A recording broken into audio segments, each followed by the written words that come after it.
Hello Minecrafters, this is Armagedon. If you haven't already figured it out from the title of this video, we're on the MindCrack fan server. And this being my inaugural episode, I figured I should start with a little bit of a world tour of my little area.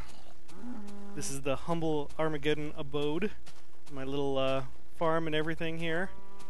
We got a few roommates here, hanging out here. My storage room, and bedroom of course. But, well, actually there's a little bit more to this place.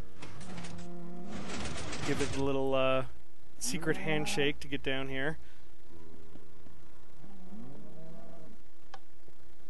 And here we go with the inside of this place. Not much bigger than the outside. Once again, still a little bit more to go. But I'd first like to just say that the stairwell here was done by CNB Mindcraft. I'll have his link in the description. And then anyone who actually watches Generic B's video will probably recognize some of the design stylings I have for this bottom room. Here we go, down the little quickfall. Now we've got it down into the main area, and I see we already have some of my other roommates. I'll just get rid of this little guy. My snow patrol unfortunately does nothing to get rid of these slimes. You'll see my snow patrol here in a couple seconds. Alright. I unfortunately built my entire place exactly at level 40, right in the middle of two very large slime chunks, so I have constant companions down here. I tried to create all these little snow patrol guys up in here to try and get rid of them, but they do nothing for slimes. But anyways, I might as well go here room by room. You can see my huge storage room with not a whole hell of a lot in it. Alright, this is the XP room. We have two zombie spawners that are connected to each other. This actually ends up with fairly fast spawning rates. We have one room here in the back, or on the side, and one in the back, and you can already see it's starting to work. We've got zombies that come up either side, and then fall down straight through the middle. They end up actually being a two-punch or single swing with a stone axe, or a stone sword. Unfortunately, it doesn't look like there's a way in SMP to be able to get these down to a single punch. I've tried just about every combination of full slabs, half slabs there is, but to no avail. Alright, enough of that loud stuff. Next little room is the always popular and pretty much in everyone's house, an automatic wheat farm. I'll let that collect and probably forget it like I always do.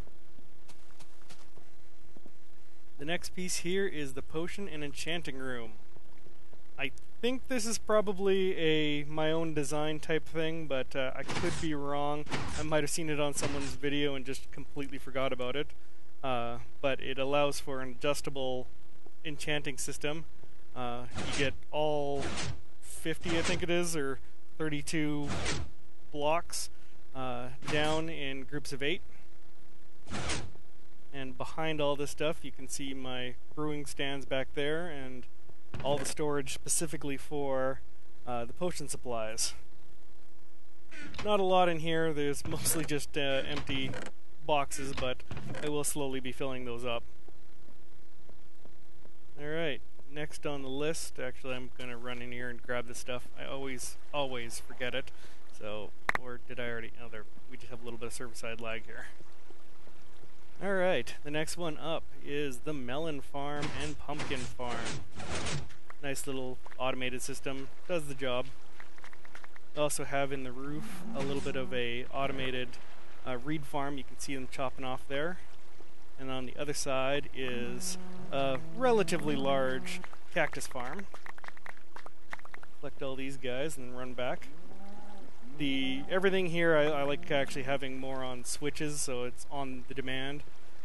But just due to the fact of how many pistons it would take to do an automatic farm for the cactuses, they're just always on. Next we have the tree farm. We got a bunch of static tree farm sets here. just like everyone does. And then in the very back, we have one of the semi-automatic tree farms. It works pretty good, but oh my god, the amount of bone meal you have to go through. As you can see by me taking half a stack just to do one. But you plant your seed, or your seedling, or sapling rather, and bone meal the next one. Every time it grows, it pushes off to the side, and then once you end up actually having a full set, you'll see here in a moment, the entire thing pushes off. So by the time you hit the very, very end, you'll have, I believe it is a 9 by 13 block of wood. So it takes a lot of bone meal, but it makes it a lot quicker than relying just on these static guys. Alright. The next room we have up in here is a small room specifically for growing mushrooms. This one is actually is going to have a wall still has to go up in it. It's not just going to remain this cobblestone forever. But to do it as I like here, you can see that it's going to take me forever to push all these blocks from these into the wall, because I'd like to try and get this like red polka dot thing going. And each of these rooms here are set up specifically for one for the brown mushrooms and one for the red mushrooms. They're the proper size so that each of them can grow in it, and I'm going to color code them accordingly. But along the walls in here we also have the very similar system to how Etho had his set up, to allow you to collect all your mushrooms automatically, so the water just pushes all them through. There's both red and brown mushrooms in here. Alrighty, and apparently I have a full inventory, but that's okay. The last system that we have in here is my ridiculously large and overly complicated sheep system. Ideally, this is going to be an individual cell for every color sheep there is in the game. Right now, I only have the first floor done, but basically how it works is you choose which color you'd like, call up the animals. You can see some of the redstone is at work, and we should see the first few sheep dropping down here in a moment. And of course they're going really slow because that is not even activated. Let's go to the one that actually is hooked up.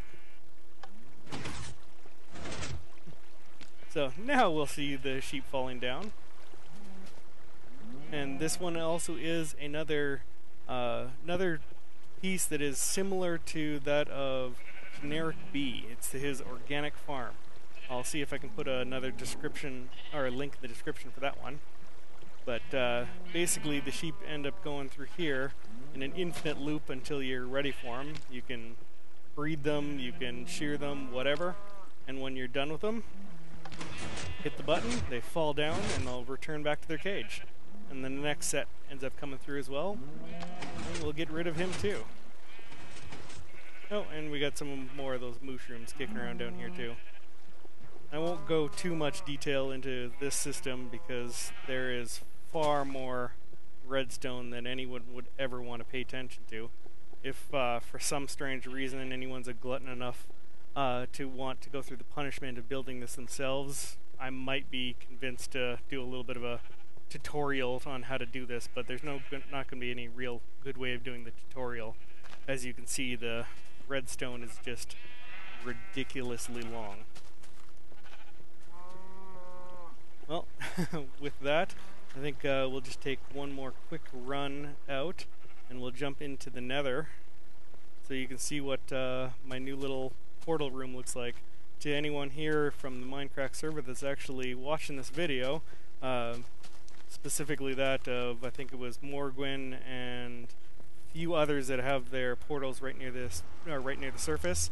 If your portals are busted, it's probably because this one got pushed in here, because anytime I put in any other portal, it seems to have pushed me to these portal rooms up here.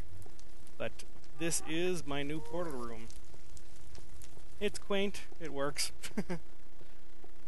Alrighty, and I have absolutely no idea how to complete this video, So I'm just going to let you guys see this portal doodly doop away, and I'm going to cut it right here.